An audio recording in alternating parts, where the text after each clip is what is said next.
Господин полковник, я что-то нашел. C'est une attaque! Vite, vite, dépêchez-vous! 这位老高呀，让我安静点，我现在不能帮你们。Destiny is gone.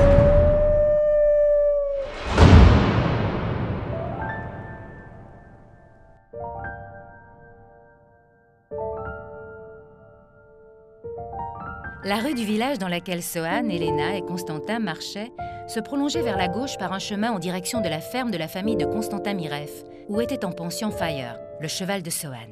Vers la droite, une autre rue conduisait à un chemin en bordure de forêt, au bout de laquelle, à l'extrémité du village, se trouvait la maison d'Elena Kanta et sa famille. La ferme des Miref était une grande bâtisse ancienne, avec des murs épais en pierre. L'intérieur, à l'opposé, était moderne. Ameublement fonctionnel, double vitrage, chauffage au sol par la géothermie, cuisine à l'américaine. Le bâtiment lui-même était organisé tout autour d'une cour centrale, le tout protégé d'une muraille extérieure qui datait des temps anciens, où les paysans y trouvaient refuge contre leurs attaquants armés. Bizarrement, cette ferme ne se trouvait pas en hauteur, mais dans le creux de 2 collines. Par temps de pluie, l'eau ruisselante était détournée par de grands fossés qui rejoignaient un ruisseau où des canards et des oies avaient leur territoire farouchement protégé à coups de bec de toute intrusion humaine ou animale.